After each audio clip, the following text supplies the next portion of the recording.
Hello everyone, welcome back again, and this is Daksha.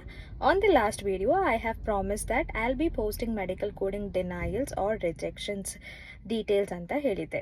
So on this video, before getting into what are the medical coding denials or rejections annodikkinta munche, what is medical coding denials? So denials andre ಏನು, rejections ಏನು ಅಂತ ನಾನು ನಿಮಗೆ first difference ಹೇಳ್ತೀನಿ.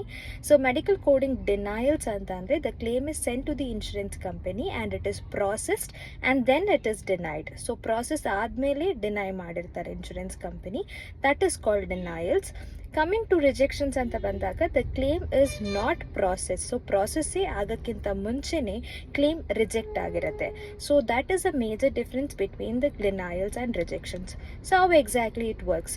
So denials ಆದಾಗ denial reasons ಗೊತ್ತಿರುತ್ತೆ and denial code ಇರುತ್ತೆ. According to that corrections ಮಾಡಿ ಮತ್ತೆ ರೀಸಬ್ಮಿಟ್ ಮಾಡ್ಬೋದು, ಅಥವಾ ಟೈಮ್ಲಿ ಫೈಲಿಂಗ್ ಲಿಮಿಟ್ ಮುಗ್ದೋಗಿದ್ರೆ ಅಪೀಲ್ ಮಾಡಿ ಕೂಡ ಪ್ರಾಸೆಸ್ ಮಾಡ್ಬೋದು. ಕಮಿಂಗ್ ಟು ರಿಜೆಕ್ಷನ್ಸ್ ಅಂತ ಬಂದಾಗ there must be some errors. So ಆ ಎರರ್ಸ್ನ ನೋಡಿಕೊಂಡು ಮತ್ತೆ ರೀಸಬ್ಮಿಟ್ ಮಾಡೋದ್ರಿಂದ ಕ್ಲೇಮ್ ಪ್ರಾಸೆಸ್ ಆಗುತ್ತೆ. ಹಾಗಿದ್ರೆ ಕ್ಲೇಮ್ ಅಂದರೆ ಏನು? So claim is a formal letter which is sent to the insurance company to take the payment for the medical procedures or treatments whatever the patient received.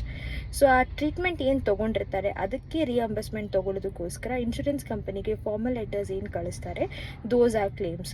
ನಾನು simple ವರ್ಡ್ಸಲ್ಲಿ ಹೇಳಿದ್ದೀನಿ so that ನಿಮಗೆ ಅದು ಎಕ್ಸಾಕ್ಟಾಗಿ ಏನು ಅಂತ ಅರ್ಥ ಆಗಲಿ ಅಂತ. I hope this video has given you the clarity about what is denials and what is rejections.